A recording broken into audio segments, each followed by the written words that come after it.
Welcome to the Crash the Pond podcast. It is a Monday, March 20th edition of the show. And I don't know, maybe I just lost track of our timer there, but did it start early? Did it start like a second or two early? What do you mean? I don't know. I feel like it started before the timer had actually hit zero. I mean, my timer freezes every single time because I'm running it, so I don't know. I was stuck at 25 seconds for the last 25 seconds. So something happened there, and it's fine on the main page for everyone. They all see it fine, even if it freezes on our end. Yeah. Anyway, that's what I've learned. If my intro came off a bit hurried, blame Jake. That's always the default. So today's show, I don't know really how much news there is to cover from last week. The biggest item, though, is the Ducks added a player. Well, I should say that they added a player. They signed a player that they already had, and we're also going to do Ducks season awards. So this should be very interesting because I don't really know how you dole out awards on one of the worst teams in NHL history, but I've come up with some awards. I've tried to give them names. Maybe the names themselves will cause some controversy. I've made choices to each award to be as controversial as possible. Maybe not for all of them, but I've made some choices because I'm anticipating your picks. Okay. So I've made some some might argue bizarre contra picks. Okay. Anyway, let's start with the one key news item though, which is that Nikita Nesterenko, officially an Anaheim Duck, signs his ELC. It's a 2-year ELC because of his signing age. And he will play for the Ducks this season. He's partaking in practice. Hasn't played yet as of this recording, but it seems like that's the plan, that he will suit up. Yeah, and it was actually mentioned on the Ducks broadcast that he was going to be a free agent this summer if the Ducks did not get him under contract. And so for those of you kind of wondering why is this different than kind of we had said, Pat Verbeek had mentioned that he was going to sign him to an ATO for the rest of the year for the goals and then sign him to an ELC over summer. I mean, good on Nikita Nesterenko. He wielded the power that he has as a guy that's going to be coming up as a UFA and was able to get the Ducks to sign him to his ELC now, which means that this season counts as a year of his 2-year ELC. So for anyone wondering, that means that his ELC will expire in the summer of 2024. So the Ducks have him under contract for this season and next on his ELC, and then he will be not even RFA technically. He'll be that 10.2C. Mm-hmm. It's not free agent, but basically he can't accept an offer sheet. Has no arbitration rights. All these different things. So, but I mean, good on him for doing that. Good on him for getting the contract. Good on the Ducks for doing what they needed to do to get him under contract. And I mean, he seems like an exciting player, and I'm excited to just at least see him in a game, see what he can do on an NHL ice. And it seems like Dallas Eakins is trying to be a little bit ho-hum about it. This is obviously something that's been forced onto him. Yes. Because of the contract situation and him needing to be able to be signed. And I think that this was a carrot they probably put in front of him of playing in NHL games this season. Because if he signed his ELC and was sent to the AHL, which they could do also, he would be making AHL money.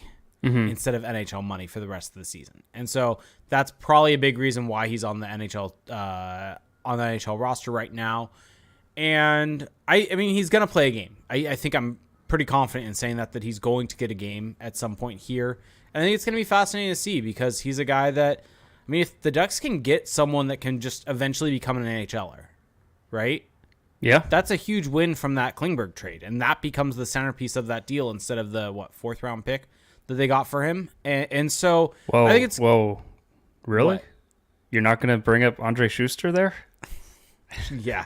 Oh, one other thing I did want to mention that's important for anyone wondering on this, and there's probably like one person maybe wondering that's listening to us on this, to be fair. Once you get past the trade deadline, the 23-man roster limits do not apply anymore. And so for anyone wondering with Nesterenko on the team, are the Ducks going to have to send anyone down to meet the roster limits? That goes out the window once you get past the trade deadline. The biggest thing after the trade deadline is you're only allowed 5 recalls from your AHL club. So the fact that he signed is on the NHL team, it doesn't impact the fact that they would need to send someone down to meet the roster limits. Yeah, so it'll be interesting to see how much he plays when he does in fact play. I think the first practice that he was in, he was skating on a line with Lundestrom and Vetrano. Yep. He has not played since. I think the biggest takeaway, though, Jake, from that signing is that he will wear number 62. Yeah. A time-honored jersey in Anaheim Ducks history. What? Pat Maroon wore it. Yep. Can you name all the players who have worn the number 62 for the Ducks? Oh, crap. Pat Maroon's the one that comes into my mind first. Did Chris Wagner wear it? Yes, that's one. Or sorry, that's two. How many more are there? I'm still pulling it up, so try to guess a few more. There might not be any more for all we know. I can't really think of any more off the top of my head. That's all I've got. Well, I'll pull it up at some point, but yes, there are. I believe there's two more, something like that. Okay. Yeah. Oh, sweater number. Here we go. Yeah. Here we go. Okay. Let's see. I found the gold mine. There's four. Okay. Oh my gosh, you missed a glaring one. I did? So he's the fourth in NHL. He's the fourth, in Ducks history. So you're only missing one player. Oh, this is so disrespectful. My brain goes somehow to Troy Terry, but he wore 61. Yeah, no, that's wrong. This is how you've managed to brutally disrespect a current member of the organization twice now on this show. Who did I disrespect on this one? I'm not going to give it away. I legitimately am drawing a complete blank, and I don't want to look it up because I want to allow you to say it to me. And by the way, the San Jose Sharks have tied the Edmonton Oilers, and the San Jose Sharks are tied at 3-3. Andre Schuster. Oh, okay. So you're really just going after the Schuster family. Going after him twice on this show. He's a great photographer. He is. I don't have a whole lot to say much else about the Nesterenko signing. I think it sucks because there's been 3 games, I think, since he signed, and we would have had ample opportunity to watch him play and give you guys your thoughts if he had actually played, but Dallas Eakins went on about how, it's a lot for him coming from the college game. He's got to get acclimated, blah, blah, blah, blah, blah. And I don't know. I mean, how much more ready will he be after a few NHL practices versus, let's say, one? It's just, I don't know. Yeah. I'm always a bit skeptical of that with Eakins in particular. Yep. Agreed. And I believe that the other big thing that came out this week, I think it was in an article from Eric Stevens. I feel like I haven't said that in a while. And basically about how the plan for Mason McTavish this season was to play only on the wing. That was the approach going in, but because of his quote unquote hard work, because of his dedication to his craft, which basically means showing up early, leaving late, that he earned the opportunity to play center full time. Your thoughts on that? Yeah, dumb. It's dumb. It's very dumb. Play guys in their natural positions, put them in a spot to thrive, put them in a spot to succeed. This mentality is just, it's not where it's at. Like, I don't understand why. Okay, let me rephrase that. I understand why coaches have this view of it, but we don't talk about defensemen not playing defense. Like, we don't talk about defensemen playing wing, do we? Right? Yep. Like, how dumb does that sound? Like, when you say it like that. And it's like, the reason is because of defensive responsibilities, but that's part of their game. That's the reason why they've played that position and had success. And there is a distinct difference overall at times of playing center and playing wing in terms of how you bring the puck up the ice, where you are at in support.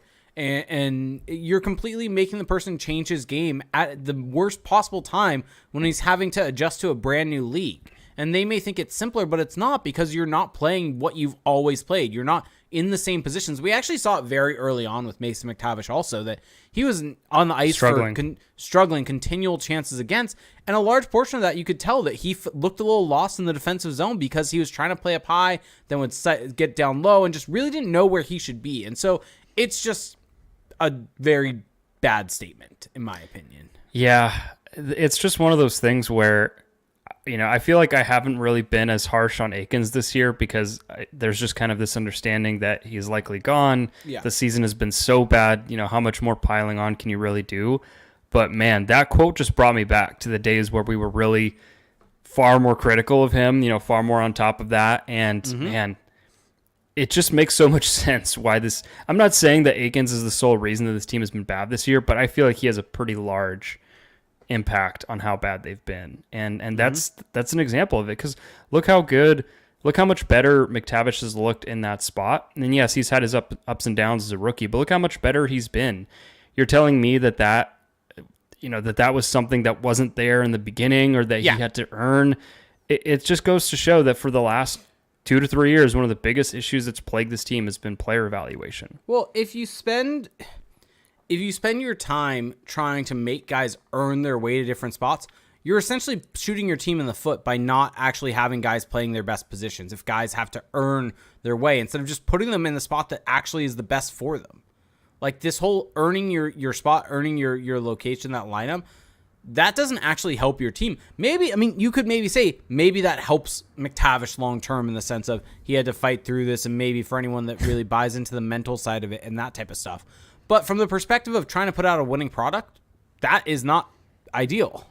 Yeah, and with McTavish, I mean, it's just one of those things where if you kind of read between the lines, all the commentary about his work ethic, he doesn't seem like a guy who needed that extra bit of, I have to go get it. Like, he's just always going to be competitive no matter what the situation is. So, very strange, but hopefully this is... I mean, this kind of segues into what we're about to do here with the awards, but the Ducks played their 70th game on Sunday against the Canucks, and that's a big number. Like there's 12 games left. Where did this season go? Really, I mean, it's been a dreadful year, and yet it feels like it just completely skipped by us. So what we're going to do here is we're going to look back. I feel like it's fair to say that with 12 games left, all these different individual awards are going to give out. There's nothing's going to change in the next 12 games. Yeah. Like the cake is baked already. It's already set in stone. So why not look back? That way we don't have to look back later. We can move on more quickly to the draft or what have you. Look back, assess what happened, and hopefully learn something from all of it. Yeah, so, I agree. Should we just go top to bottom here from what I have? Let's do it. Okay. And then we have some topics from Twitter that we'll get to, and then we'll get to all the questions per usual. So the MVP of the season, I called this the Ryan Getzlaf Trophy. Your thoughts on this name, first of all? Fair. I would maybe, the only thing that I would maybe Steve do Ruchin? is, no, do Corey Perry, because Corey Perry is actually the only person to win a Hart Trophy. Wow. Okay. That's a huge shot at Ryan Getzlaf's career as a captain. Is it? He only ever played for the Ducks, didn't run from the pressure. So that's how this episode's going to go, I see. Okay. So, who was your MVP? But you do have a Corey Perry trophy in a different spot. So yeah. We can leave this as Ryan Getzlaf. All the Titans are really accounted for here. Yeah. As you'll see. Okay. So who is your MVP for this season? It's tough. It's obviously, I think, between Zegras and Terry. And I think where I ended up at is that I lean towards Troy Terry. I think if you're looking at overall points, Zegras has him beat, but on a points per game basis, Troy Terry has a better points per game ratio. You look at isolated metrics, like on HockeyViz, Troy Terry has Zegras beaten by a little bit, not significant, but a little bit. And even RPM, GAR, things like that, Troy Terry has been the better of the two from that perspective. So I think with all of that being said, Trevor Zegras has had an amazing year. I think that Troy Terry, I think especially prior to getting hurt, was having by far the better season between the two of them. And I think Zegras has kind of really taken off since that point a little bit. And Terry has maybe slowed down slightly. So I think Troy Terry, though, is the MVP of the season. Yeah, to me, he's the clear-cut MVP. He's got the best all-around impact. He's not going to lead the team in total points probably, but he's played 7 less games than Zegras, and he's only got 5 less points. So, and I think just the thing with Terry is he just does so much more in all 3 zones. Like, it's no shot at Zegras, but Terry is just so involved defensively, so involved in the transition game. Everything really runs through him when he's out on the ice. Yep.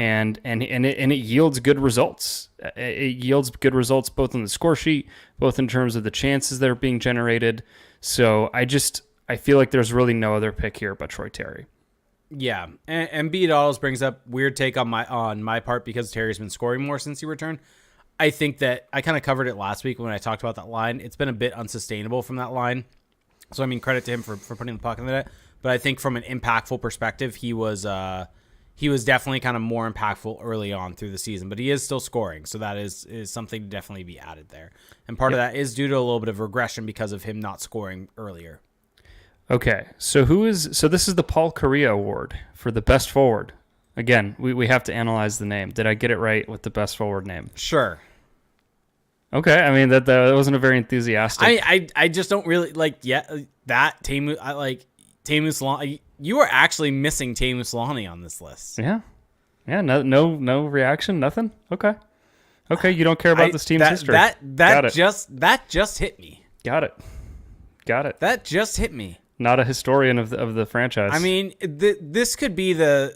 I mean, pick Getzlaf, pick Korea, pick Teemu. Go for any of them, and it could be this one. Okay. Well, I have Paul Korea. To be completely clear, Felix put this together, not me. Paul Korea, best forward. I feel like it fits. When I think best forward in Ducks history, even though maybe he wasn't the best resume, I just think of Paul Korea for some reason. So it's not scientific, but it's right. So my best forward, or actually, why don't you give your best forward? All right, my best forward. I mean, it's Troy Terry. If he's the MVP, then I think he has to be the best forward. So why would you set a limit for yourself like that?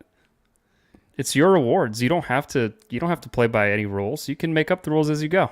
Because if he's the MVP, then he was the best. If the MVP is a forward, then he is also the best forward. So logically, yes, it should be Troy Terry here, but I wanted to give Trevor Zegras some shine because I think he's been very good this season.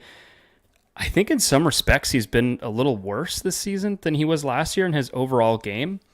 What's very interesting to me with Trevor Zegras is that if you look at the tracking data from Corey Schneider, his defensive zone involvement has cratered this year. Yeah. And last year he was very involved, puck touches, retrievals, zone exits. And I feel like there's been a lot of, not chatter, but observations that we've seen out there about how, Patrick on Twitter, I think it's, New Era Ducks, at New Era Ducks, good follow, has pointed out many times how Aikens with Strome on that line in particular, has Zegras playing this more of a hybrid wing center kind of role, and he's not as involved because he's more waiting for an outlet pass to then take the play the other way. And so I don't know if I'm looking at these stats as evidence that he's actually been worse defensively, because the actual on-ice impacts are not really that much different. In some respects, they're better than last year. So this is one of those things where you have to put tracking data into context of it's not just the player's ability, but it's also what they're being asked to do. Because I feel like if you ask Trevor Zegras to be that puck hound, he could be that. So, And he's been very good at setting up his teammates. Like that to me is the big difference between Zegras and Terry as forwards, is that Terry, he's just kind of this jack of all trades, but Zegras is just a savant when it comes to playmaking. So I have Zegras here just to give him a shout out. Yep, I would agree with that. Okay, best defenseman award. So I have it as a Scott Niedermayer trophy because his number 27 does hang in the rafters. Deservedly so, might I add. Of course, I could have picked Lubomir Visnovsky. I see what this podcast is about. Okay. I could have picked Cam Fowler. There's different guys I could have picked for this trophy. I don't think you can pick guys that are now I just see. I was going to say, I don't think you can pick guys that are currently on the team for these awards, but now I see that you've done that for two. Yeah. So, anyway, let's see here. So, Scott Niedermayer trophy. Who is your best Ducks defenseman this season? Is it Kevin Shattenkirk? I didn't ask you to ask me. I asked you to tell the audience who your pick is. Is it Kevin Shattenkirk? I'm waiting for a response, not a question. I want some positive affirmation on this. I kind of think it's Kevin Shattenkirk. Okay. And that's not necessarily meant to be a huge boost towards him. But I think Kevin Shattenkirk's probably been the best defenseman for the Ducks. You look at some of the on-ice metrics he's had. He's been able to push play towards the other net. I guess you could maybe say that Cam Fowler has scored more with 42 points versus Shattenkirk. 23. Yeah, so you can make that case for Fowler. Shattenkirk's also on the second power play unit, which is god awful. And so Fowler's getting those assists on the Mason McTavish one-timers. So I don't think Kevin Shattenkirk's been that good, but I think all in all, taking everything into consideration, I would probably take Kevin Shattenkirk over him. You look at things like GAR. Kevin Shattenkirk, I think, has the best GAR of any defenseman on the Ducks, which takes into consideration production and on-ice metrics. and it's kind of a nice little catch-all for doing these types of situations. And so I guess I'll go Kevin Shattenkirk, second best scar on the Ducks. Okay. Third is Scott Harrington, I guess. So I had Kevin Shattenkirk as well because I was expecting you to pick Cam Fowler. Okay. I think that Kevin Shattenkirk has better on-ice numbers, but when you get into the tracking data, I just feel like you can tell who's the better player. Like Cam Fowler does so much more when he's out there. He's still a monster at transition. He's actually still good at denying zone entries against. He's still setting up teammates. To his credit, he's been on the top power play unit and he's made the most of that opportunity for himself. And when you compare that to Kevin Shattenkirk's numbers from the tracking perspective, he just doesn't really do anything at 5-on-5. Like I'm still kind of flummoxed at how the numbers that he has there that basically just are some retrievals, a lot of shooting, how that amounts to the strong on-ice impact that he's had. And just looking at what each guy has been asked to do, I'm giving it to Cam Fowler because I think he's shouldering a bigger load, and maybe the numbers aren't quite as good on the surface level, but I just feel like he's doing more out there for this team. Yep. So, okay. Let's see. Okay. So, the next award here, maybe this is another controversial one. Maybe it should have been called the Sammy Paulson Award. Yeah, I would say it probably should have. Ryan Kessler Award, the best two-way forward. I named it after the best two-way forward in team history, so it makes sense. Sure. I feel like you're trying to like drum up this controversy with these names on purpose. Am I? I mean, it feels like it. Why would you think that? Okay, so who's your pick? Can I give it to Brock McGinn? Okay. I mean, it's such a small sample size, but he's been one of the best defensive Did you forwards. just go to by Gar and just filter? Yeah. Okay. Yeah. Okay. 100%. Because, Okay. I mean, it's very hard when this team has been so garbage defensively. Garbage? I didn't even think about that one. Goals above replacement bidge? That's a good one. I enjoy that one. I mean, I guess that's you can what maybe, I think about that stat, by the way. maybe go with like Adam Henrique or something like that. I don't know. It's tough. I don't think Mason McTavish has necessarily been that great defensively, so I don't know if I would put him there. I've seen some people throw his name in there. So I guess Brock McGinn. I don't know. So this is now where we enter the vortex with my picks. Okay. Isaac Lundestrom. I mean, that's valid person to pick. Is it though? I mean, his on-ice impacts are really bad. I mean, I would have probably gone Troy Terry if I had to pick like a full-time roster player. His on-ice impacts are still pretty bad, but no stats here, just vibes. Like Isaac Lundestrom is the definition of what I think people think of when they think a two-way forward, which means a guy who doesn't really get much offense, but he still remains a guy who's really good at breaking the puck out of his zone. Like it's crazy how that skill has actually really kind of held strong over the years, despite all these different environments that he's been in. He's generating some more shots as well off the rush this year. So I'm giving it to number 21, the most underrated young center in the league. Do you think that under a new coach, Lundestrom could actually become a very, very valuable player? Well, I think maybe not to that degree, but I think he has skills. He has something that he brings to the table. And I mean, that's a coach's job is to leverage that. So yep. I would go with yes. Yep. Okay. Wow. We're rolling through these. This is great. So yes, this is one. By the way, I want to give a shout out. I just noticed this Retflow in our YouTube chat saying Drysdale has the best D because he was scored on the least. Yeah. Yeah. What was he though? Do we know that for sure? I mean, I probably Austin Strand maybe was scored on less. Yeah. Okay. This is the most. No, Andre Schuster. Andre Schuster scored on less. Well, he hasn't played yet. Exactly. That doesn't count. You have to actually play. You sure? Debatable. Most improved player. I call this the Troy Terry Award because to me, that Troy Terry's season last year is the embodiment of most improved.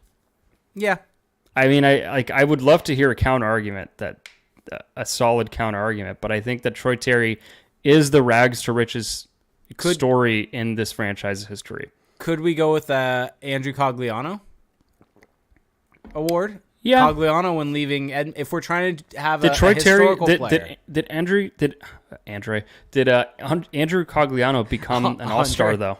Did he become an all-star, That's though? fair. That's fair. I mean, Troy Terry's like rise is like healthy scratch to all-star. Like, Yeah. that's a wide gap. I So, feel like I'm going to piss people off with this. who you're gonna pick? I'm picking Kevin Shattenkirk. Wow, this is for all the old guys out there. I just think Kevin Shattenkirk, if we had to like go through like season by season thinking about how bad he was last year and then thinking about how he actually hasn't been as horrible this year, that's an improvement. That's fair. That is very fair. His numbers this year have been startling, and again, I'm still confused why. I really want to dig deeper because like there's just nothing in those tracking numbers that make me think, oh, that's why his numbers are so good. I mean, So- to beat all's point, he's been good before. I took this simply as from last season to this season. So- most improved. I didn't take it as like actually taking the Troy Terry concept of someone who was like lower in the lineup and made this like massive breakout season. Yeah. So my most improved is also going to upset some people, I think. Uh-oh. Max Comtois. So if you look at Max Comtois' defensive numbers from the tracking perspective, he's actually become a very involved player defensively. Here's one thing I want to give Max Comtois credit for. Mm-hmm. He's been thrown all across this lineup. Yeah, he's been jerked around. Has been really put in bad situations all throughout the season. He's been tugged around, yeah. And when he was put in good situations, he actually played really well. He played really, really well. Yeah. And did not get to stay in those spots. Those spots were given to other players, and he was not able to stay there. And he should have. And so I think he deserves a lot of credit. I'm with you on this. Well, What so do you make? here's the thing that I want to point out is that he was well below NHL average in almost every defensive zone tracked category.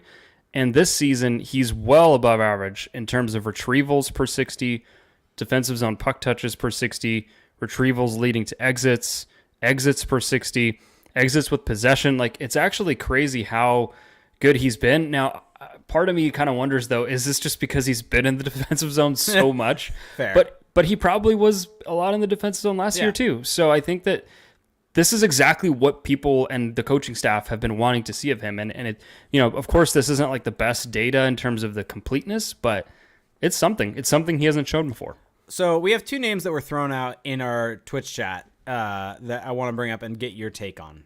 I'm just going to throw it to you. Max Jones. Well, Max Jones didn't play last year. Yeah. So, And also Mason McTavish also brought up. Mason McTavish didn't play last year. So it's kind of like, what are we comparing him to? His OHL self? I mean, I guess he's a better player now, but yeah, that's not that. Also, like Max Jones, has he been that good this year? I know he's had a good couple weeks. We'll get there. Oh, okay. Interesting. Okay, so how are we doing on time? Should we do a break here? Yeah, we should do a quick break to have a word from our sponsors. And so I think it's agreed that there's really no better way to watch hockey than going to games live and in person. That's where 714 Tickets comes in. 714 Tickets is a locally owned ticket company in Anaheim that never changes or that never charges you taxes or service fees, unlike StubHub or Ticketmaster. They're located right in front of Honda Center, but also have a website, 714tickets.com, where you can earn up to 5% or earn 5% back in rewards on every online purchase. So, to recap, you get to see your favorite team play, especially down the stretch, as we talked about last week, right? There's still games to go to, still fun to be had. When we hit summer, you're going to miss it. So go to games while you can. You can pay no fees and earn rewards back for future purchases. Sounds like a no-brainer to me. So shop your Ducks tickets at 714tickets.com or stop by their office for a more personal feel and check them out and use promo code CTP to get 10% off your purchase. And then this episode is also brought to you by Green Chef. So Green Chef is a CCOF certified meal kit company, and they make eating well easy with plans to fit every lifestyle, whether you're keto, paleo, vegan, vegetarian, gluten-free, or just looking to eat more balanced meals. Green Chef offers a range of recipes to suit your preference. They have expanded their menu, and you can now choose from 30 plus recipes weekly with the option to mix and match meals from different dietary preferences in the same box without changing your plan. You can fill up with Protein Packed, their newest collection of recipes for high protein dietary preference. Choose from 3 weekly menus, each including 40 grams protein per serving on average. You can expect a variety of satisfying and flavorful recipes like Greek chicken salad with mint olive tapenade enchiladas, spiced turkey bowls, and almond crusted barramundi. They also have options for every lifestyle, and they're the number one meal kit for eating well with dinners that work for you, not the other way around. They have options for every lifestyle, whether you're keto, vegan, vegetarian, want fast and fit, Mediterranean, or you're gluten-free. And as the only keto meal kit, Green Chef makes sticking to a carb-conscious lifestyle easy. And also, I mean, we're all in the state. You want to shake off winter. And you can do it with delicious, easy-to-follow recipes that support your healthy lifestyle and taste good, too. You can bring more flavor to your table this spring with Green Chef's wholesome, elevated recipes featuring seasonal organic produce and unique farm-fresh ingredients. You can make time for exciting new goals this spring with their convenient and nutritious recipes. Try their Fast and Fit recipes, which are under 750 calories and ready in less than 25 minutes. Plus, you can cut down on meal prep with pre-proportioned and prepped ingredients, including pre-measured sauces, spices, and dressings. And for anyone out there that wants a sustainable meal kit, that's what Green Chef is here for. They feature premium proteins. They're the only meal kit that is both carbon and plastic offset, and they offset 100% of their carbon footprint as well as 100% of plastic in every box. And their seafood meets the Monterey Bay Aquarium Seafood Watch rankings of certified best choice or good alternative. And so they reduce your food waste by about 38% versus grocery shopping. And Green Chef's great. I mean, they've been kind enough to send us these boxes. It's been so good that we've gone out of our way, me and my wife, to order a bunch on top of that. It's just such an easy way. The meals are always delicious. I think I had a fajita, a turkey fajita quesadilla the other week that was just so good. So everything from there is always delicious. The meals are really easy to follow. I'm able to make them and do them pretty quickly and make them well. And I've screwed up plenty of recipes throughout my time. So definitely go check them out. So you can go to greenchef.com/CTP60 and use the code CTP60 to get 60% off plus free shipping. Once again, that's greenchef.com/CTP60 and use code CTP60 to get 60% off plus free shipping. That's Green Chef, the number one meal kit for eating well. Okay, so let's get back to I need to catch my breath. Our awards here.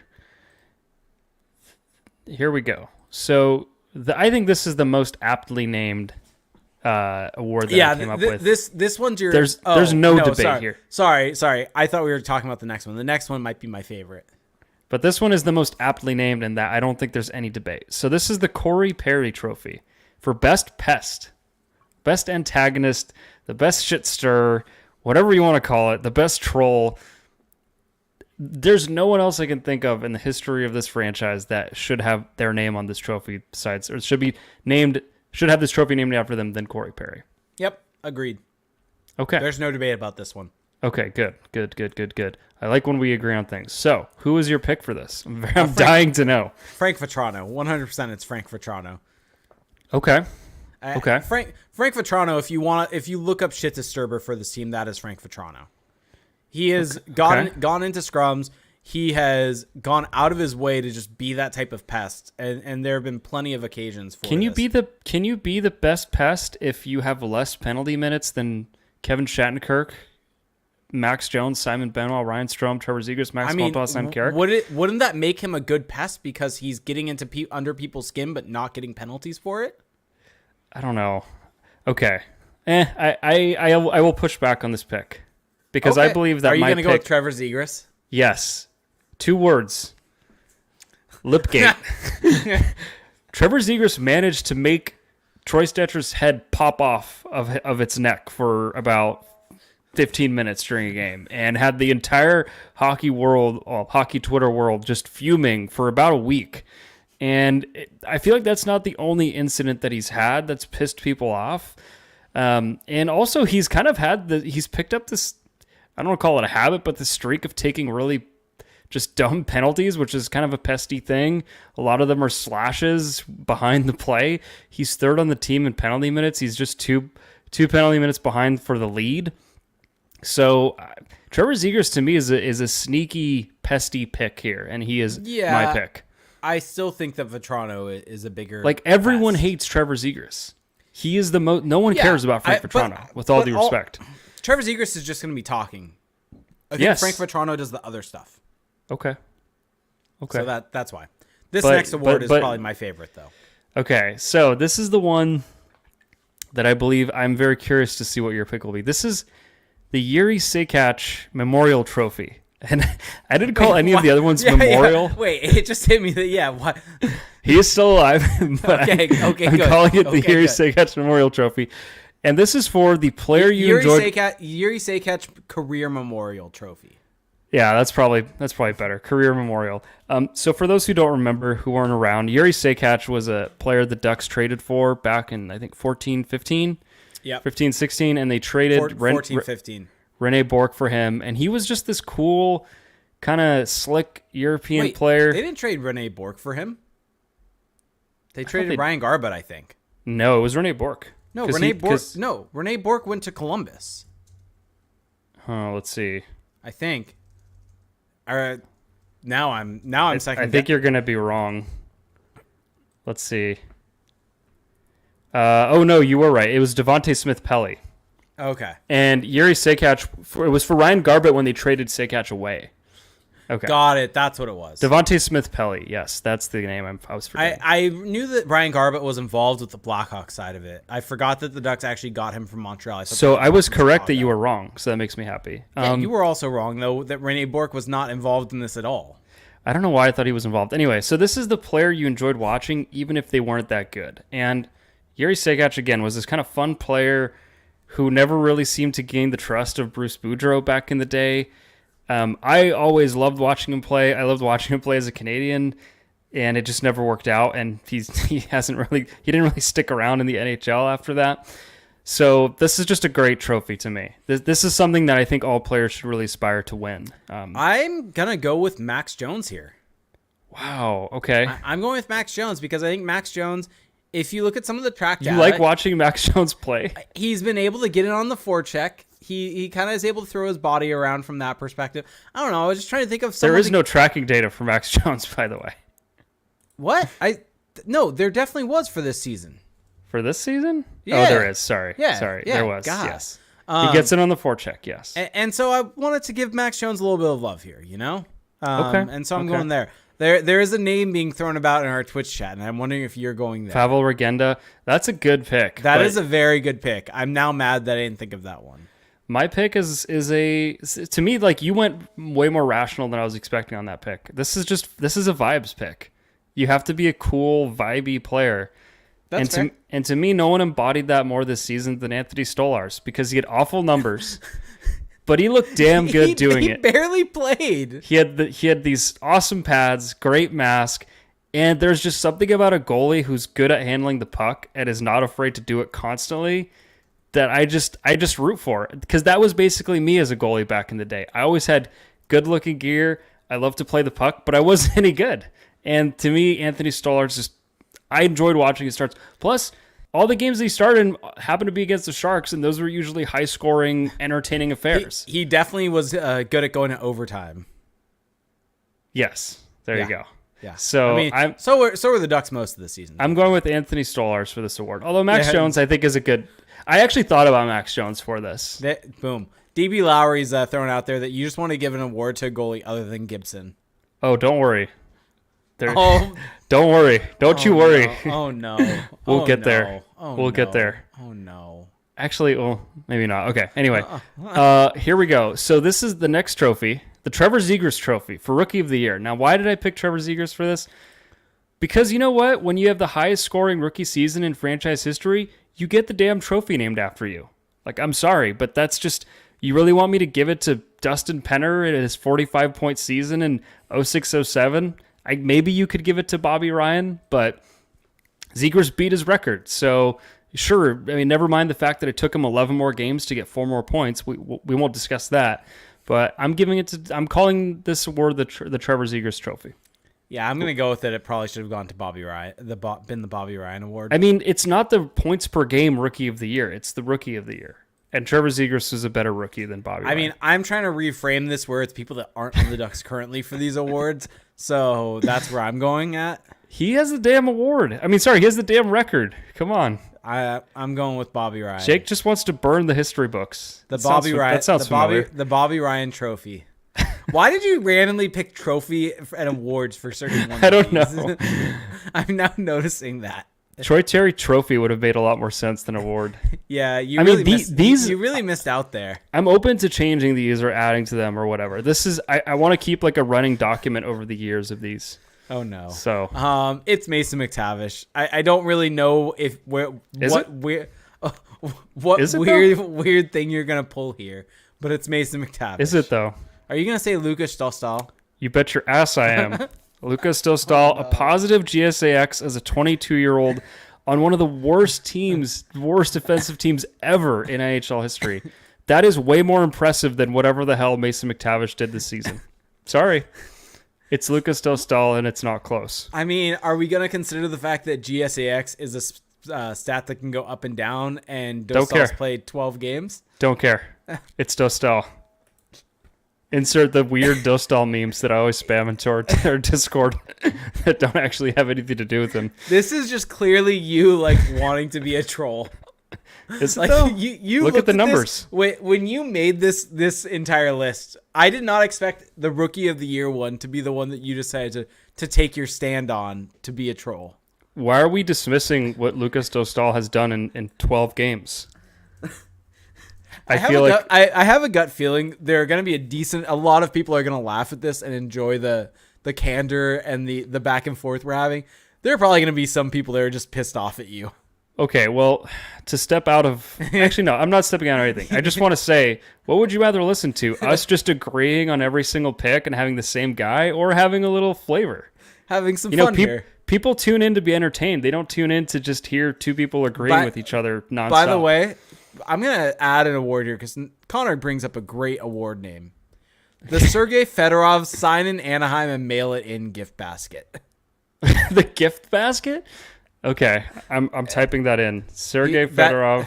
Sign in Anaheim and Mail It In gift basket.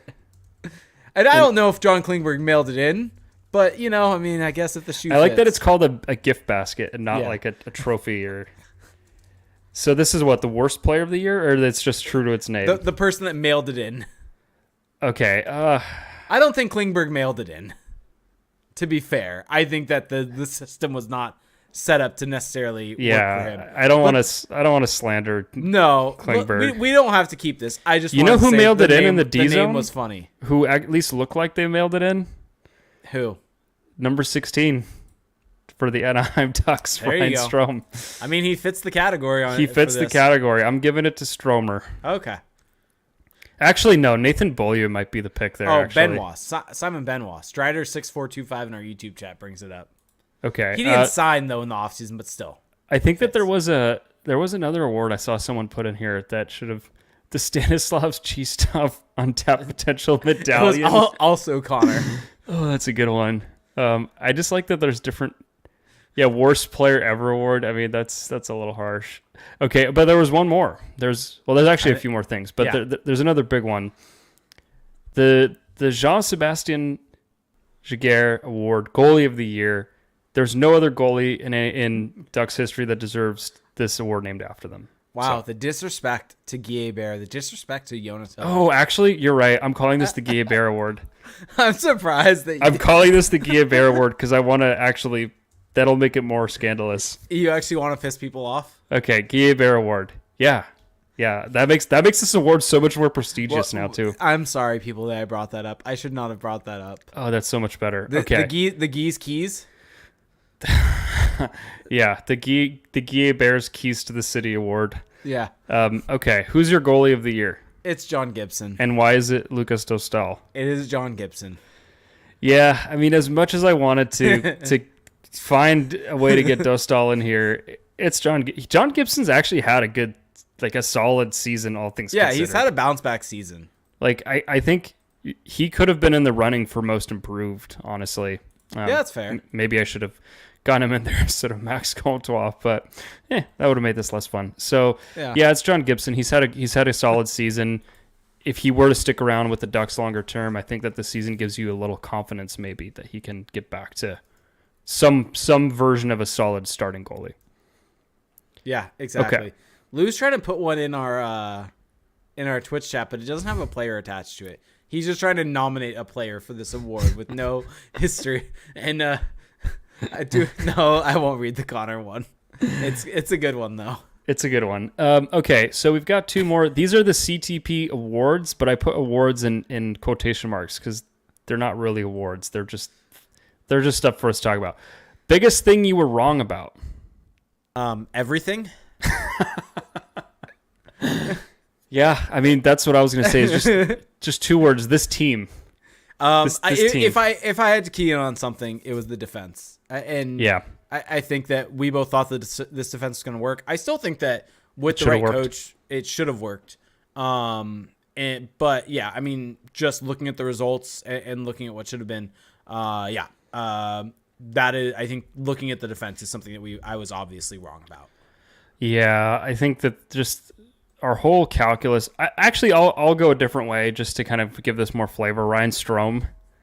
I really thought he was just going to come in and be a fine second line center, and hasn't played center all season, although arguably that's a good thing, and he's been bad defensively. So, yeah, I was pretty wrong on Ryan Strome. So, okay, here's where we can end on a positive note. Biggest thing you were right about? Biggest thing I was right about. What should you get flowers for? Troy Terry and Trevor Zegras were absolute dynamite together this season, and that was something we really pushed for last year, pushed for is something they should do in the offseason. And man, they were good together when they were together this season. Yeah.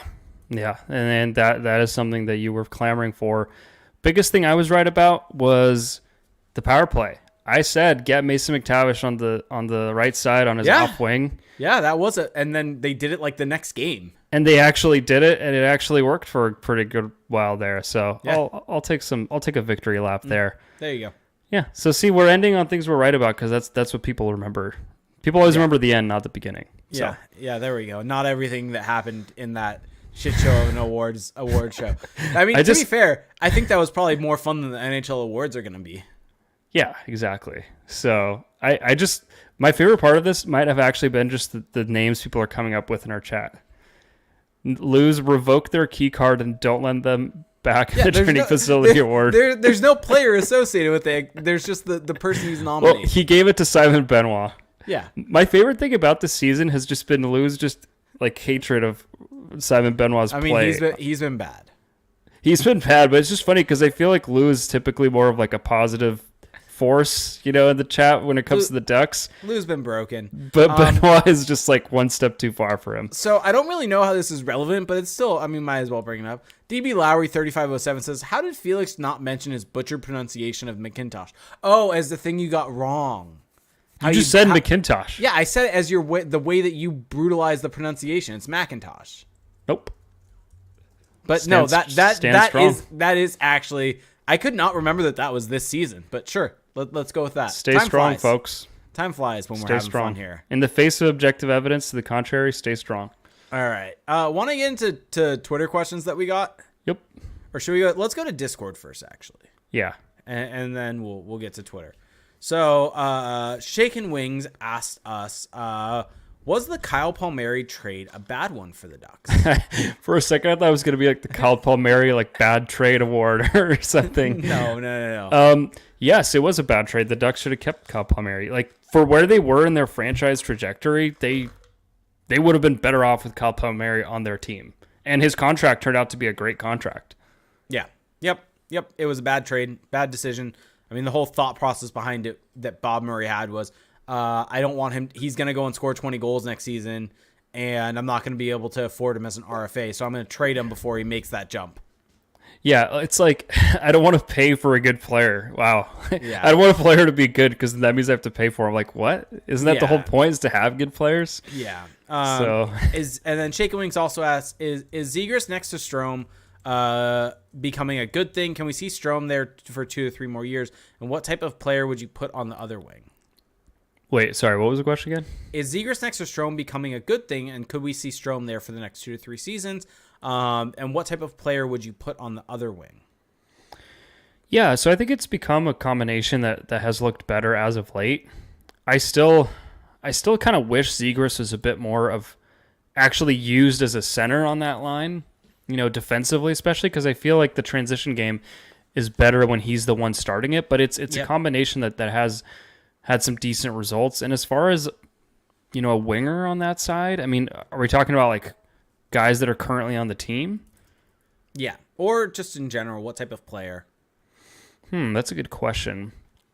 I feel like you need just kind of a jack of all trades winger. Like you need a guy who can just go win puck battles, who can make plays, who can, I mean, I'm sort of spelling out Troy Terry here, but you just need a player, because I don't really think you need like a shooter or a playmaker or whatever, or a defensive guy. You just need a guy who can kind of just do a little bit of everything, who can kind of support both players. So go find that.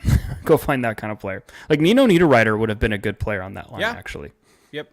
And then I'm about to roast our good friend Chris, CJKHL from Late Arrivals. He has a question here. What's worse, the Rocky statue or the Flyers? So I don't know if you heard this, but on the Late Arrival show, he went off on the Rocky statue being dumb. What's wrong with the Rocky statue? He said that he was like, is there a city that idolizes a fictional character as much as Philadelphia does with Rocky and the Rocky statue? And I mean, it's fair. It's a fair point. I mean, the Ducks are like, look at Anaheim and Disneyland. Look at the mouse. But it's so dumb that it's good, though. That's the thing. But it's also like there are so many cities that do. I mean, look at legitimately the Ducks and everything around here and how much it is tied to Disney. And I won't even bring up the fact that the Ducks started as a Disney movie. But look at how much is tied to the mouse. You know what, though? I will join him in this opportunity to dunk on Philly sports, because Philly sports are unbearable. So. I mean, the Flyers are worse than the Rocky statue. Yes. The Rocky statue is not bad. It's kind of dumb when you think about it. It's not. It is. Is it, though? Let's move on. It's not dumb. It's kind of dumb.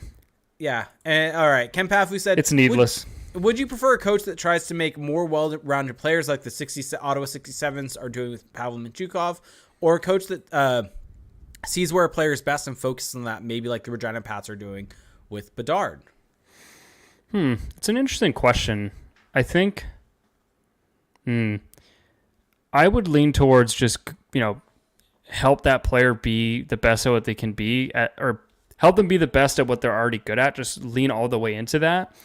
But at the same time, if you want to win big, you need players to be able to step out of their comfort zone. You need them to be able to do things that they normally wouldn't do, or that they normally wouldn't think to do. So, I mean, honestly, you kind of need a coach that can do both. Yeah. Like I don't think it's an either or situation. Yeah, but if you had to pick one or the other. I think just purely speaking, I would probably want someone who can really accentuate a player's strengths over trying to make them something they're not. Yep, I would agree with that. Shocking 911 said, since it looks like odds are the Ducks will be picking right outside of the top four, I wonder if you had anything to say about the prospects of the next year that would make Ducks fans feel good. I mean, I don't know if I would say it's locked in. I mean, the Sharks are about There's to still win. Time.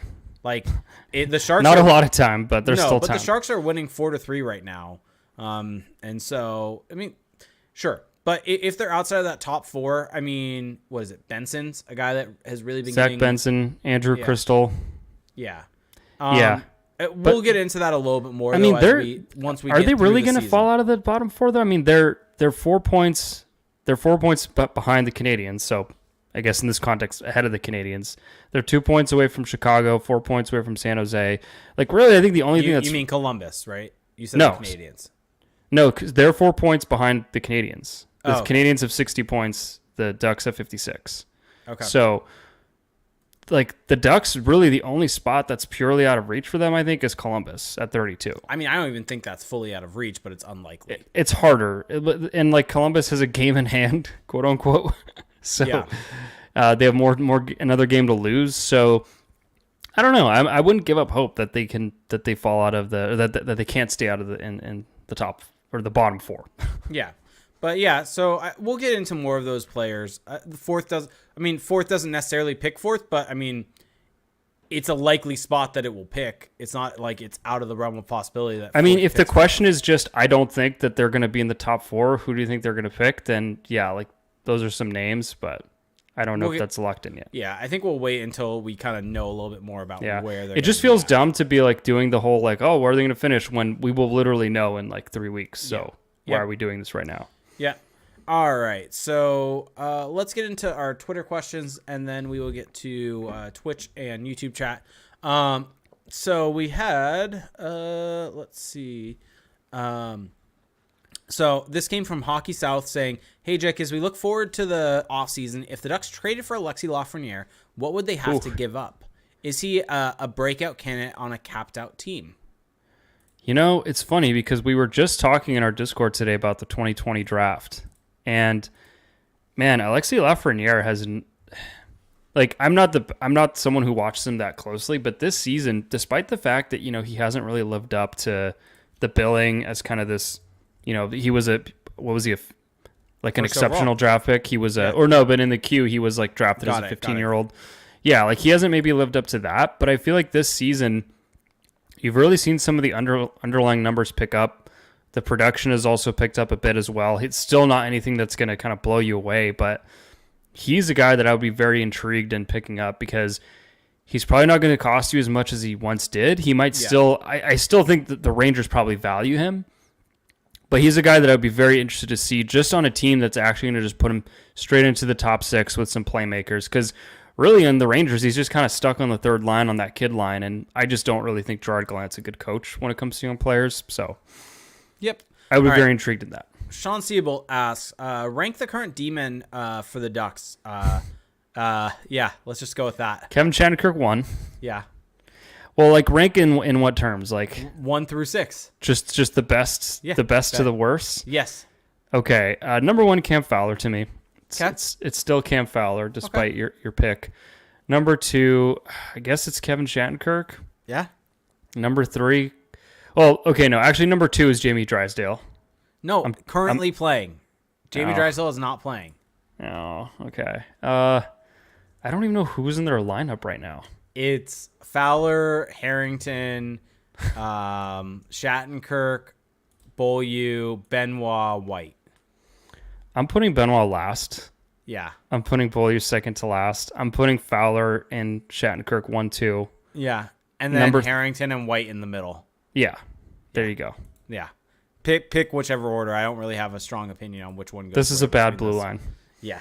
It's for anyone that thinks the Ducks like aren't trying to necessarily tank, even though Pat Verbeek has said like he thinks about winning, like just look at that blue line. He stripped this blue line of NHL players. Yeah. And Andre Schuster is probably going to play at some point. So there you go.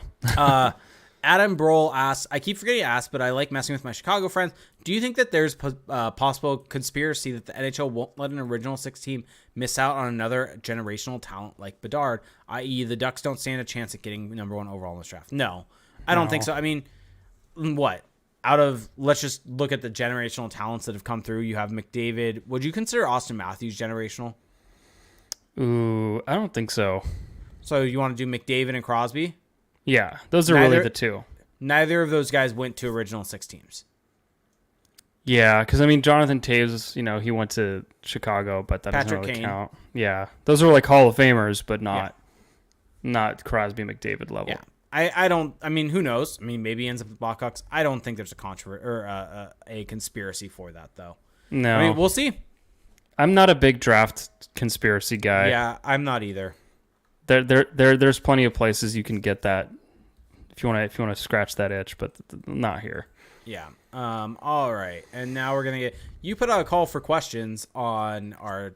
This was before Twitter. I came up with our topic. Yeah. So what's Jack Huntsman said? What's timeline for the Ducks to be back to the playoffs? I keep thinking around 3 years, but is it longer now after this bad season? I think just being able to squeeze in. I still think there's a possibility next season. Yep. Agreed. I think next season or the season after. Yeah. I think 2 years if you want to put a number on it. So not 3 years, 2. Michael Florentine said, does Aikens have the worst winning percentage in NHL history with, say, 250 games coached? Man, is that like a rhetorical question? I don't know, but why don't you look it up while I keep running through the rest of these questions? Okay, wow. I'm going to let you look that up. Putting me on the spot. RJ said, who do you think the Ducks draft outside of typical top 4 guys look into because it might happen? I mean, we kind of touched on that, but we'll get into that once we kind of know where they end up a little bit more. But Zach Benson, the names we kind of threw out earlier, are good examples. Hockey South asked, is Zegras captain material? After watching him on the ice and on the bench last night, I say yes. Talk me out of it. I mean, I think he is. I think the groundwork is being laid for Troy Terry to be the next captain. You think so? The fact that he has an A, they've made such a big deal out of him being an assistant captain. The fact that Pat Verbeek has in his statement said he's still part of that young core, I think that's really making the way for him to be the next captain. Yeah, I mean, I think so too. I just feel like he fits the mold of what they're looking for. Yep. Brandon Gable said, we get a new coach and we make the wild card next year. Change my mind. I mean, it's possible. I agree. Like, look at how bad the West has been this year. Like, look at how much of a hodgepodge of a conference it's been. Like, if a team gets aggressive, and let's say that team is the Ducks, and makes significant improvements, it's there. Yeah. Let's see. Twinkie Boy said, which of our bottom 6 and bottom pairing D-men do you not see with the Ducks next season? Is Max Comtois gone? Is it finally the time for him to be gone? I think Max Comtois is gone. Yeah. I mean, I think Derek Grant's gone. I think I think Beaulieu for sure is gone. Yeah. I think Benoit's probably gone. Harrington is gone. Yeah, Harrington's gone. Yeah. I think White's under contract, I think, for next season. Yeah. So yeah, I mean, I think a decent amount of it is all gone, basically. I mean, Magna's gone, Leeson's gone. Well, Leeson is another year. Fair. I mean, Carrick, I would say, is gone, but he has another year also. Yeah, so I don't know what they're gonna do with those guys. All right, Kenny RC says McTavish or Terry wearing the C next year, or do we let Cam wear it until McTavish is ready? I just feel like at some point you got to get on with it. Like, yeah, make the decision. I think you only go one season without a captain. Yeah. All right, and the last one, Joel Fedorchuk said, "What's the order of our goalie prospect pool? Like, what would you guys say? Alexander is below Eriksson Ek, or is it just recency bias?" Yeah, I feel like Gage Alexander, maybe he is ahead of Ole Eriksson Ek at this point. Yeah, I would agree with that. But I feel like both those guys are still below Calle Klang. Yep. And all three of those guys are still below Lucas Dostal, who's basically not a prospect anymore. Yep. So, I mean, Eric Stevens wrote like a big feature on him today, which to me is always a sign of like, there's probably a bit of a push going on there. Yep. So that's the order to me, because after that, I mean, you have Vyacheslav Budiets out there somewhere. He's having like a good season, I guess. Is he? Yeah. So there you go. So maybe, I mean, honestly, Ole Eriksson Ek might be at the bottom of this pile just because he's the guy who I just don't think, like, they could have played him this year and they chose not to. They had him available to play. Yeah. And they preferred to play Dostal in back-to-backs, which kind of says everything to me. Maybe it would have been against his brother. Remember, that was like something. Yeah. Like people were mad about. They had a built-in reason. Yeah, Budiets has Vyacheslav Budiets, who, by the way, was a sixth round pick. He was a sixth round pick. Yeah, there's no more seventh round. 178 overall.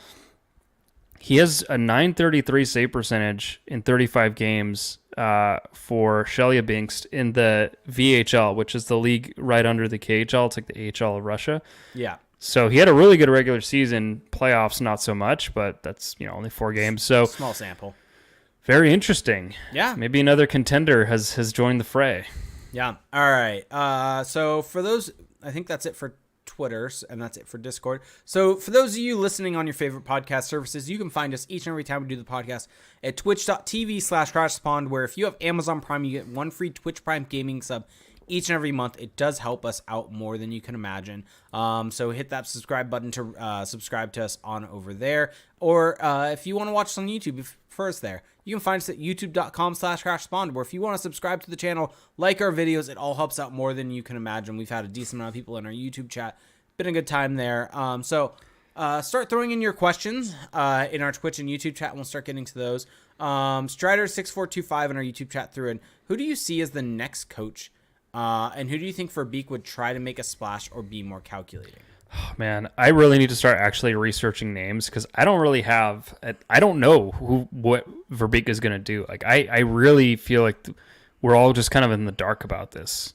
Yep. I have a feeling though, like just if we're talking about archetype, I don't feel like Verbeek is going to go and get like a veteran NHL coach to be the next Ducks coach. I feel like it's going to be someone a little more off the board or like an assistant coach or something like that. Yep. Lewis brings up in our Twitch chat question: where did Felix get that Giants hat? And can he name 3 current players? Yeah, of course. Is that a serious question? I mean, will you go on and name 3 current players without looking it up? Brandon Crawford, Logan Webb, Camilo Doval, Joey Bart, Ross Stripling, JD Davis, Mitch Haniger. I am just Jock Peterson. I am a vessel of Lou right now asking this question. I don't have a. Tis the season where I pretend to care about baseball for a couple months. So come at me. Same. Come at me. As long as the Angels don't crush my soul, then I will be there for the long haul. But if they crush my soul like they normally do, I can last only about a month or 2 of that. Yeah, I've gotten so much crap for having a Padres hat and actually wearing it that I'm like, okay, I have to fall in line here and wear the local team hat. Lou is claiming that you're reading a lineup. Prove it. Okay. DB Lowry says, do the Ducks try and package a second or third rounder or third round picks for another first rounder? Possibly. Although I feel like this draft isn't really worth doing that. So unless somehow you get inside the top 15 or something. Ray Gonzalez says, how was the Dallas Aikens award thing, or the Dallas Aikens award for things that absolutely make no sense overlooked? Great shout. And he also said, also loving Felix with the wrestling lingo, i.e. push when talking about Zegras or talking about Dostal. So there you go. Are we sure that that's a wrestling term? Yeah. Giving a guy a big push. Are we sure that's a wrestling term? That is a wrestling term. We sure? Yes, it is. Move on. I mean, I'm working my way into your head with wrestling lingo. I think that, anyway, move on, please. Are they strapping the rocket to him? I don't know what that means. Is he going to be in the main event? Is Dostal going to be the main event soon? No comment. Is he in the mid card right now and he's working his way up? Plead the fifth, asked and answered, object to form. Strider6425 said, for Felix, why all the hate for Cinnamon Toast Crunch? What the heck? When was the last time I talked about Cinnamon Toast Crunch? I mean, we technically talked about it on last night's Patreon episode. Oh, okay. It's just not good. I mean, is it wrong to hate something that's not good? I mean, it's delicious, so you're wrong. I've also never had it.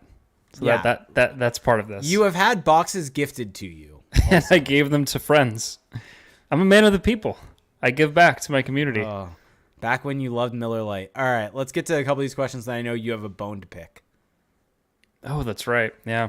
Gang Killer Hori Gucci is Barber. I always get up. Is Dostal getting jobbed? No, he's not getting jobbed yet. And then DB Lowry said California Angels or Anaheim Angels. California Angels. California Angels sounds better. Yeah, they won't be able to go back to it, but California Angels was the best. And who are you guys pulling for in the World Baseball Classic, Ohtani or Trout? I am rooting for Ohtani. Trout and Team USA. Ohtani. By the way, while you were talking, I was listening to our good friend Connor put he retweeted a tweet of the Japanese call during the World Baseball Classic game tonight. I don't know if it was like a walk-off or something, but between Mexico and Japan, man, it was a walk-off. The energy / passion / insanity of these commentators is just amazing. So yeah, yep, go Japan. Mm-hmm. Okay. So. Oh wait, what would you? B. Doddle said, "What would you eat at your post-podcast press conference?" Perfect layup for you because I would maybe do. Press conference. Wait, what? Oh, I was gonna take this as a joke. He's saying, "What would you eat at your post-podcast press?" Is it like when athletes eat during the press conference? I mean, you would obviously be in and out. I'm probably gonna have toast and a protein shake. Okay. Okay. No, I meant like right after this podcast. That's probably what I'm having. Oh, tonight. Well, I've already eaten. So same, but I need more. I need more. I might just be done eating for the day. Okay. We'll see. I have a bone to pick though. Oh, damn it. That's right. It's an AEW press conferencing. I feel so much shame. I'm going to go with muffins. Okay. Also, DB Larry asking who we're pulling for in March Madness. I just don't care about March Madness. I mean, my soul got crushed by USC losing. Unless UC Irvine is in it, I just don't care. And I don't know, like, I just don't find college basketball really that fun to watch. It's just it's fun when you have a rooting interest. So yeah, like, unless I have a team to root for, I don't care. So all right, go off now on your point. I have to use the bathroom really badly. So I stepped into a world on Saturday. Was it Saturday or Sunday?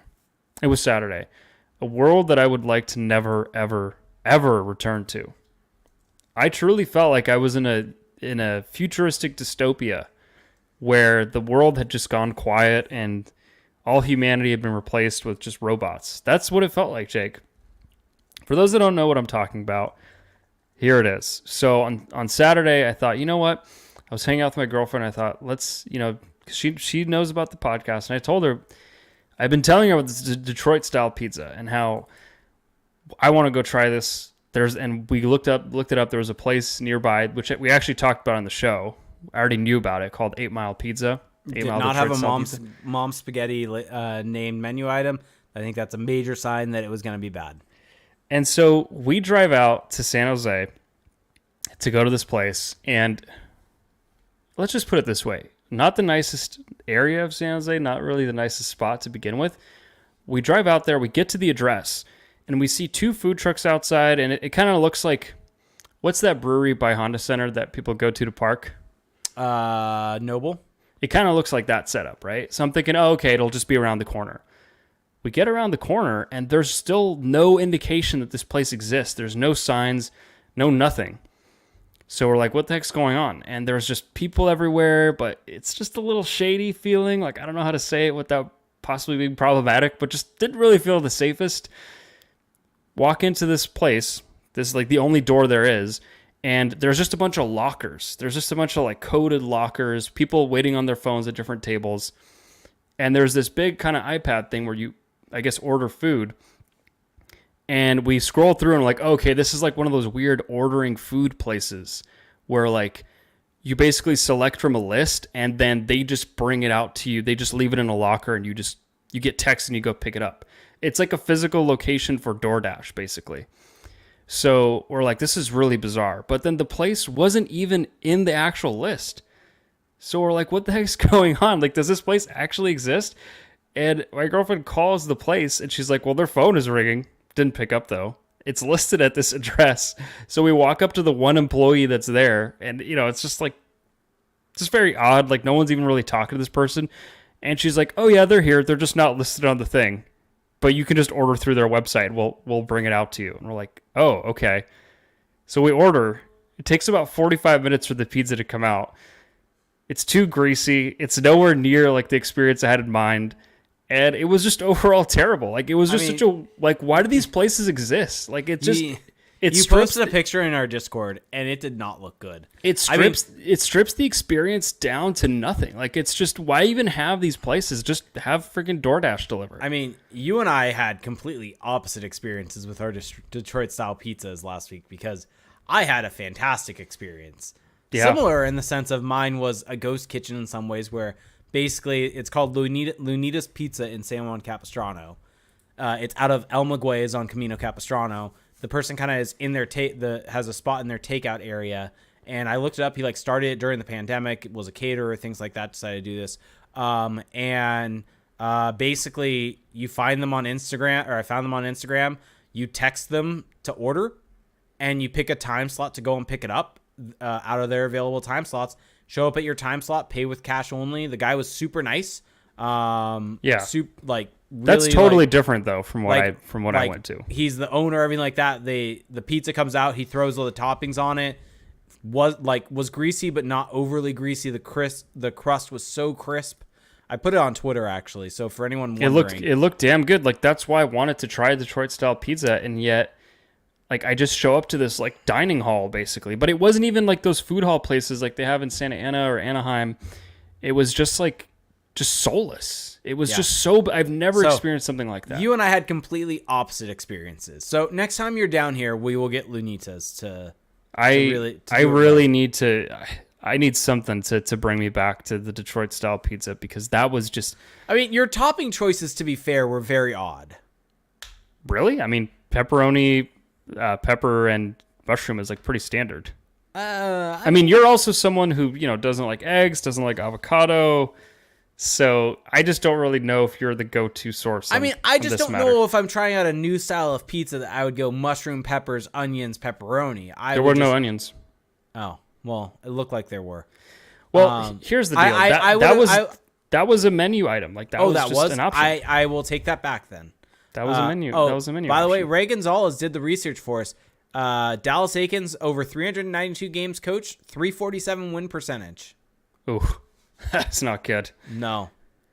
Yeah, so I don't know, man. I just don't understand these like food halls. It's so weird. Like it's just there was something just so aggravating about it. So yeah, I guess it's 4-4 now. Sharks Oilers with a minute 30 left. Ooh, we'll see how this goes.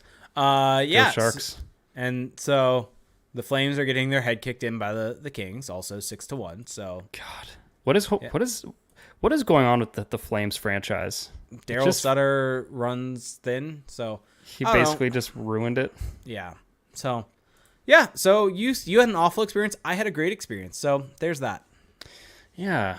I also played pickleball this weekend. That was fun. Okay. I really have to go to the bathroom. Okay, you have to pee. All right. Why don't you go do that? I'll get us out of here. So if you enjoyed listening to this show, there's a few ways that you can support us. The number one way that you can do that is to go check out our Patreon, patreon.com/crashthepond. For $1 a month, you get access to our patrons-only Discord server, which is so much fun. I mean, you get to connect with other diehard fans. You get to just chat about hockey constantly, but we also have different chats for different sports. It's just honestly the best, and it's just for $1 a month. There's so many worse ways to spend $1, and I think that you're really going to get value out of it, especially leading up to the draft, keeping up with all the different news, the trades, the picks. You're going to get the news faster there than you would just checking Twitter. So go check that out. And then for $5 a month, on top of the Discord server, you also get access to 2 bonus episodes per month, 2 bonus podcasts where, typically we'll talk more about the NHL at large. We'll do more of a league-wide perspective. That's all at patreon.com/crashthepond. And Jake is back. Jake has relieved himself. Mm-hmm. By the way, James Reimer just made a spectacular save on Leon Draisaitl, like soccer goalie diving across an empty net. So sorry to those. I guess that's a good thing, right? That's a good thing if you're a Ducks fan. You want to see the Sharks get to overtime. Okay, and then another way you can support us, check us out on Apple Podcasts. Just search Crash the Pond, leave a rating and a review. We love to hear from you guys there. You can also leave us a rating on Spotify. We actually have a lot of ratings on Spotify. I didn't realize that. Oh, I missed that. Yeah. Shout out to people that are leaving ratings. That does help us out quite a bit. We're also on YouTube, youtube.com/crashthepond. So there's the video version of the show that goes up every week. So if you're more of a video podcast kind of person, we've got you covered there. And on top of all of that, just go check out the Sporting Tribune. Follow Derek Lee on Twitter. Follow us on Twitter. Follow Crash the Pond on Twitter. And that's pretty much all I've got. Jake, you have any closing thoughts? Anything you want to share with the class? Nope, I'm good. Okay, well, on that note, thanks for listening, everyone, and we'll talk to you next week. Bye.